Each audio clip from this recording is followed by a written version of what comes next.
Well, good morning. My name is Andy Bull. I'm with the company CH Bull in South San Francisco. Our company is now 90 years old. It was started by my grandfather in 1930. He was in the middle of the Depression, and he started this company. Now, we've evolved over the years, but I now have the honor of being one of the two co-owners of CH Bull. I've been at this trade show every year for the last 25 years, and last year, because of an accident I had, I couldn't be here, and I just missed this. So this year, when we have the trade show, and doggone it, we got a coronavirus, and it gets canceled twice, and so now we're doing this virtual show.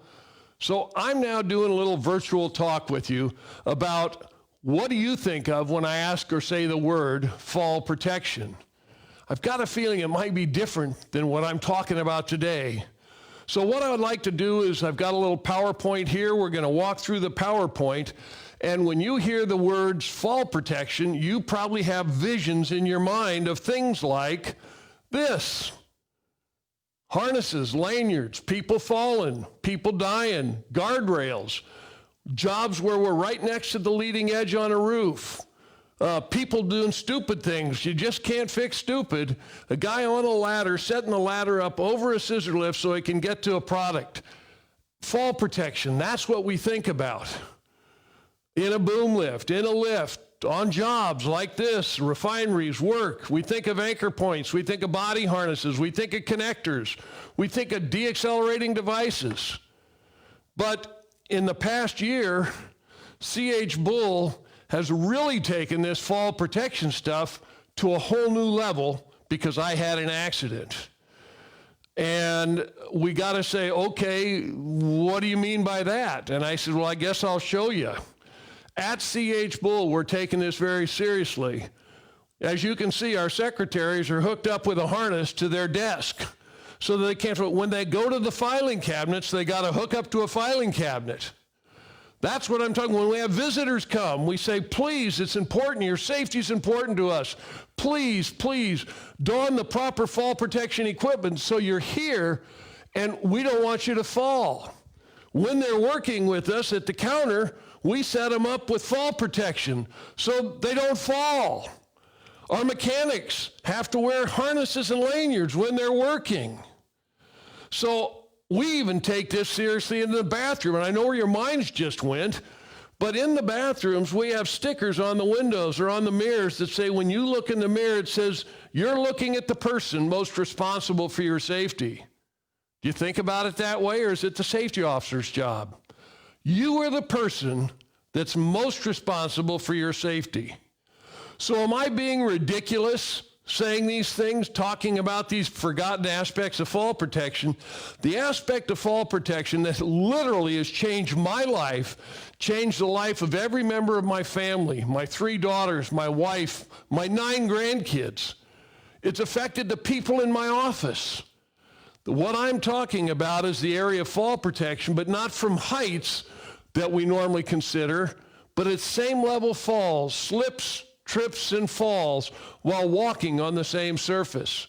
I'm going to tell you a little bit more about my accident, but I want to go over a few things from the Bureau of Labor Statistics.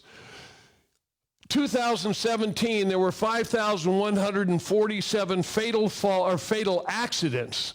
Automobile accidents were number 1, falls were number 2. Big issue, and that's why fall protection is so important. But I'm talking now about slips, trips, and falls. This is 2018 from the Bureau of Labor Statistics. There were 240,160 slips, trips, or falls in the workplace that caused lost time injuries. That's what happened to me. Now, when we look at this, the first statistic that comes out and blows me away is the fatal falls from height is usually out on construction sites, and it's about 10% women that are fatalities, 90% men. But look at these accidents, 123,000 men and 115,000 women. That's 52% versus 42%. As you look at the statistics, and as we get older, apparently the numbers climb. Not when we're young because we react quicker, But when we get older and our sight's going and we don't see as well and reactions aren't as good, now we're falling. Look at these accidents, 45 to 54. 55,000 of those slips, trips, or falls that caused a lost time injury. Some of these employees, I figured the longer we're with a company, the more safe we're going to be because we've been living in this culture of safety. But when I look at the numbers, that's not true. 1 to 5 years, more than 5 years, 186,000 people, slips, trips, and falls. So the number of days away from work, I assumed, would just be 2, 3, 1 or 2 maybe. This is an incredible statistic. 1 day away from work, 26,000. Well, okay, 2 days, 22,000. Medium time away from work, the bottom column, 12 days. But cases involving 31 days or more, 84,510. That was the number I was in because I was off work for a total of 9 months. 84,000. What are the natures of the illnesses? Now this is 42,800 fractures, amputations. We had 30 people that tripped on the same level that required an amputation. Head injuries, back injuries, huge injuries that caused lost time injuries from slips, trips, and falls. What were the parts of the body? Well, 77,000 on head injuries, arms, wrists, 123,000, lower extremities, 250. Huge issues, slips, trips, and falls. And when we look at the statistics, men and women, that tells me that these are happening in your office. When you walk through the door and the carpet's all wrinkled up, going from the office to the warehouse or from the outside to the inside, and the carpet kind of gets buggered up a little. Somebody trips over, somebody leaves a filing cabinet open in the office. Boom, the source of injuries. 90 or 143, over half of the injuries were floors, walkways, and ground surfaces that caused that fall. So, slips, what's the cause of these accidents? Have you ever driven a car and gotten into the point where you're hydroplaning and you've lost control? Well, that's what happens with slips. If there's somebody spilled coffee in the lunchroom and nobody cleaned it up, we hit that with our foot. Virtually, we lose contact with the floor and we hydroplane. That's why our foot flies out. We fall backwards. We hit our head. We break an arm trying to catch our fall. So slips occur when a person loses footing. Wet, slippery floors are the biggest thing. Inappropriate footwear, loose floor tiles, buggered up carpet. Those are things that cause slips. When I came back after 9 months, I went out to my warehouse with my camera the first day I was back. And this upper left-hand corner is oil on our warehouse floor, right in the middle of the floor where a customer or an employee could have slipped in it. Oil again. This is by our paper shredder. That paper shredder, that stuff is slippery. And let me ask you, is it your job to clean it up? If you see it, own it. That's something I want you to remember. If you see it, own it. Don't go tell somebody to clean it up. Go say, let me get the broom, I'll take care of that. So what causes trips? Trips cause when you strike something, you lose your balance. Cords, hoses, inadequate lighting. A lot of times as we get older, we need better lighting. And we don't see the separation. We don't see the difference between this height and this height, or 6 inches. Carrying large items where we can't see where we're going. So again, upper right-hand corner, we've got a pallet in the way. The bottom left-hand corner, somebody unpackaged a package and has plastic strapping that was held on. Inside that yellow line is a walking surface. Slips, carpets, buggered up on the floor. Forklifts on the upper right-hand side where they parked the forks in the walking path. Are you kidding? This is the bottom picture is the door to my controller. She has to go up and back to the front of the building quite often. Somebody had just changed fluorescent bulbs. Look at how far that's leaning out. She walks out looking at her spreadsheet to go talk to the vice president. She hits that and falls. If you see it, own it. This right here is a simulation of an accident I had 3 years ago. Not the pipe sitting on the floor, but it was an elevated pipe.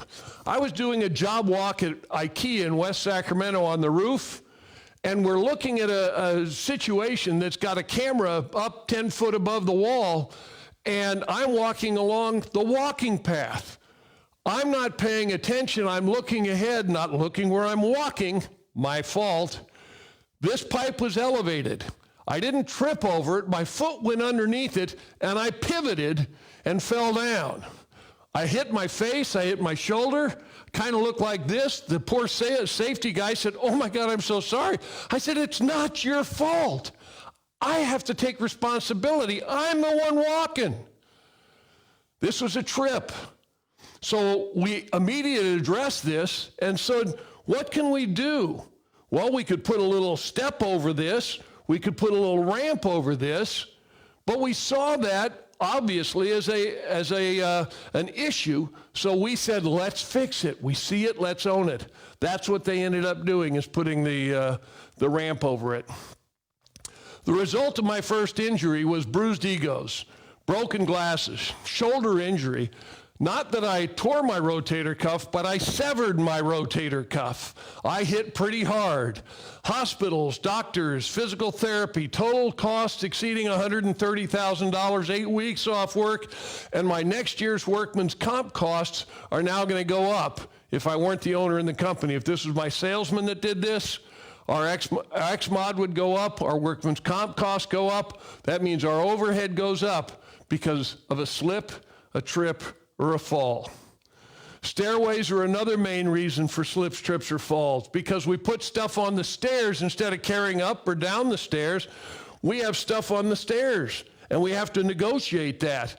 We've got big boxes we're carrying down. We don't see where we're walking, and when people leave stuff on the stairs to go upstairs instead of doing it and moving it, that causes a fall. So when we look at the cause of most of the 240,000 slips, trips, or fall accidents, does a word come in your mind? What word comes to your mind? It's probably not this word, but it should be housekeeping. Housekeeping, fall protection, harnesses and lanyards, that's fall protection. Housekeeping would prevent probably thousands and thousands of slips, trips, or falls that cause lost time injuries. That word didn't come to your mind, but I hope it does now. This is how my day started September 26th in 2018. I was at the Northern California Facilities Expo demonstrating a new piece of fall protection equipment. So I'm here, and I've got these self-retracting lifelines hooked up to a concrete box that weighed about 4,000 pounds. You can see those here. So I was challenging people to walk 14 feet back and forth in my booth, and if they could beat me, I would make sure that they got a gift card, a $25 gift card. Well, this is how it looked. Okay, let's go. Now, I have the harness, the device. As you can see, the guy on the right, Chris, he's getting yanked all over the place. It's kind of like your seatbelt. When it grabs and you're going around the corner, you're not expecting it. So easily, I was able to do that job quicker and more efficiently and safer because I had the right product on.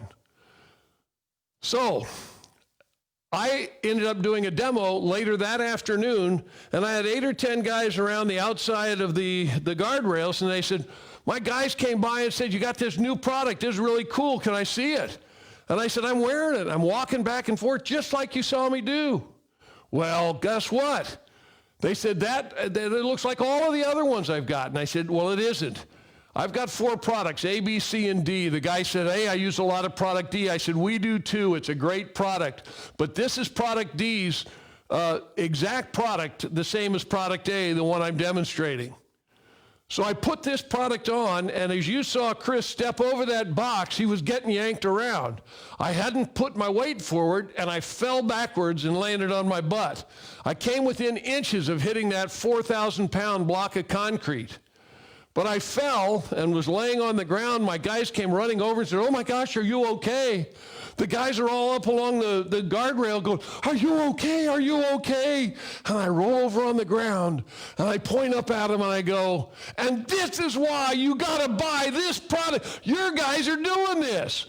And they go, "Oh my God, you almost got killed and you're still trying to sell it." Well, that's because I believe in the product. Well, I went home that night and my wife said, "How was your day at the show?" And I said, "Well, it was pretty embarrassing. I was demonstrating fall protection equipment and I fell." And she goes, "What? How, are you okay?" I said, "I landed on my butt." She goes, "You got to go to a doctor." I said, "Look at this body and tell me if there isn't a better place for me to fall than this big old butt of mine." I said, "I'm fine." I did the trade show the next day, did that same demo 25, 30 more times, gave a talk on fall protection, falls from heights, not on the same level. Got home the next day and said, "Hon, I got to get into the office early, follow up from the trade show, do inventory." So I'm going to bed about 8:30. I went to bed at 8:30. At 9:30, I woke up to go to the bathroom, and unfortunately, I fell. I hit the floor. About 3 o'clock that morning, I finally had to wake my wife up and say, "Hon, I've got to go to the hospital. I am in a lot of pain." And she said, "Well, why? What's wrong?" And I said, "I don't know. I guess it's when I fell." I said, "See, I told you so." I knew those words were coming. I didn't want to hear that, but see, I told you. I then ended up in the hospital for 13 days. As you can see in this video, I was out of it. What are you doing with your sheets, Pop? Me? Yeah. I'm making it ready to go to delivery tomorrow morning. I don't know what I'm doing. That's your sheet. Yeah. Where's your sheet gonna get delivered? I don't know. My sheet in New Orleans, Louisiana. So that's what I'm doing. Okay. The second day I was in the hospital, the nurses came in and said, "Mrs. Bull, do you realize your husband has a massive staph infection? And when you have what they call the C-reactive protein, it should be between 0 and 8. Everybody has staph on their body or in their body, but I had a reaction somehow. And it wasn't the fall. The fall was just the first domino that helped me discover the fact that I had this massive staph infection. 0 to 8, my count was 256. And they said, this could kill him. We've got to start addressing this right now. This could be attacking his organs. This could kill him. So 13 days I was in the hospital. I got out of the hospital and I had grandchildren coming into my bed and crawling up into my hospital bed at home saying, "Papa, we're so glad you're alive. We've been praying for you." Well, if that doesn't grab your heartstrings, I don't know what will. 2 weeks after I was out of the hospital, my wife, of course, having to empty my catheter bag every day. Don't tell me it just affects you. It affects everybody around you. That's not a very pleasant experience. One of my pastors came to the house and said, "Andy, how you doing?" I said, "I'm great. My wife took my cell phone away. I can't do anything. I can't walk, but I'm ready to go." And she said, "I came and saw you twice in the hospital." I said, "Well, great. I can't tell you that you were there or weren't there because I was out of it." She turned to my wife and said, "Kim, how are you doing?" In her second sentence, as she's telling the pastor, she said, "I sat in that hospital for 14 or 16 hours a day with one or two of my daughters, and we were saying, you do realize that your dad might die." And now she's crying in my family room. I had no idea. That's what she'd gone through. Do you want to put your family through something like that? I certainly don't want to ever do that again. But here's the results. I had 13 days, 8 days, and 5 days. I had a PICC line getting IV antibiotics for 12 weeks and then 6 more weeks. I had a massive infection that ended up in my knee. 9 months off work, living off a disability income. And if you didn't know it, your disability income isn't quite like your salary. Bills over $450,000. I had a knee replacement in right knee. My knee replacement had so much infection in it, even after all these antibiotics, that they had to take my right artificial knee out and put 2 spacer blocks in my knee. They sewed me back up and put a straight leg brace on and said, you're not going to bend that leg for 4 months. At 3.5 months, they put a new knee replacement in, put the straight leg brace back on, said, you're not going to bend it for a couple of more months. I'm still having to use a cane once in a while. My ex-mod with Workman's Comp would have gone through the roof had this been my salesman. So I asked my Workman's Comp guy, I said, hey, how would this affected me? And he said, well, your premiums would have gone up, your ex-mod would have gone up 49%. Your premiums would have gone up $25,000 a year for 3 years. Don't tell me it just affects you when you slip, trip, or fall. Because you see, this, as a small business, majorly affected us. Now you said $25,000, that ain't that bad. Well, let me give you a little example of what it costs or how you make up that $25,000. If I sell something for $100, I sell it for a 30% profit, that means I make $30. But I don't keep $30. 94% of that covers my overhead, the salaries, the rent, the lights. So I keep $1.80 out of that $100 sale. So certainly if we sell $500,000 new products that we didn't sell last year, that should cover this $25,000. Well, look at this number. That 30% of $500,000, $150,000. 94% of that is $141,000, leaving me with $9,000 to help cover that new $25,000. Don't tell me this just affects you.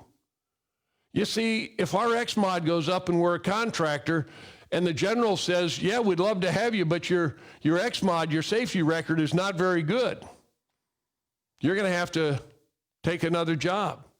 You're going to have to bid jobs higher to help cover that cost. Have you ever heard the safety team talk about transitional work? Transitional work would be described as walking from one job to another. Not doing the dangerous stuff. I get down off the ladder or the lift and now I'm walking to another part of the job site. But accidents happen there because of slips, trips, and falls. In the morning, getting out of your car to go to work. You know, we had tweets, we had messages, we had all kinds of stuff on our phone. We go to lunch. We got to find out what happened in the last 4 hours. Going home, wrapping up your job. Oh my gosh, you look at your phone, I got 34 messages. And one of them said, don't forget, last guy to the practice, softball practice, got to bring the beer. So now I'm hurrying, reading my messages I'm getting on my phone. I'm not paying attention to where I'm going, where I'm walking. But if I fall there, it's still on my company. Don't tell me it just affects you. As we look at this, there are things like, man, we're going to have such a great weekend. You're off work. Now you've changed gears. We're going to have a great weekend at the lake this year. We're looking at this, in 2017, there were 6,000 pedestrians killed, distracted by a phone. Okay? Don't tell me you're not going to be distracted. At this pace, there was a pedestrian killed once every 1.4 hours of every day. In addition, there were 129,000 that were injured. That's 1 every 4 minutes. And now the rest of the story. It cost me a lot of money, cost me time off work. It affected my family.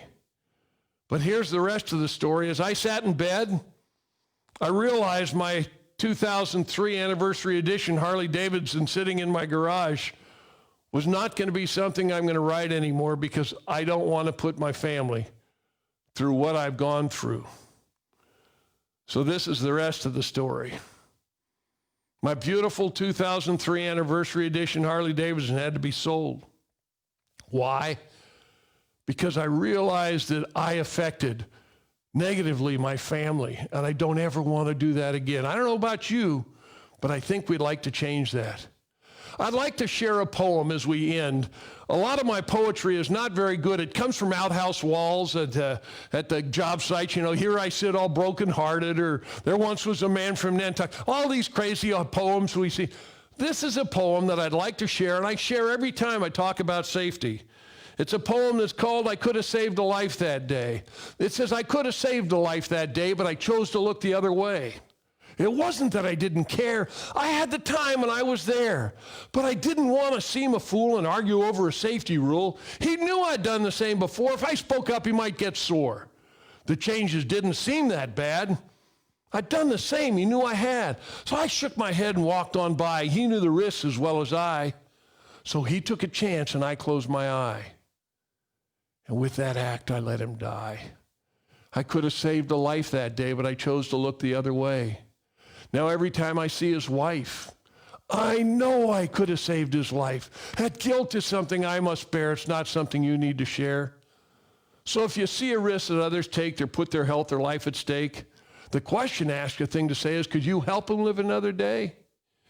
If you see a risk and walk away, then hope you never have to say, I could have saved a life that day, but I chose to look the other way. You know, I know you have kids that are out there playing ball, and if you do something stupid today on the job site or tomorrow, your son that's got a future in baseball. He's 12 years old. He's Joe Jr. Joe Jr. on this day, every year he's going to come and he's going to give you a baseball. He's probably going to have tears running down his eyes as he puts it on your gravestone and says, damn it, Dad, why aren't you here for me? Guys, if you see it, own it.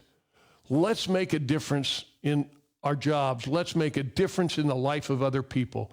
What a huge, huge responsibility that is, and what a huge opportunity that is. Thank you so much for your time. I really appreciate it.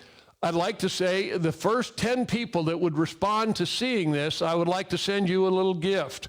So you can contact me at abull@chbullco.com, or you can call me on my cell at 415-716-5583. I look forward to seeing you again next year at the Central Valley Facility Show, and let's be safe out there. Thank you.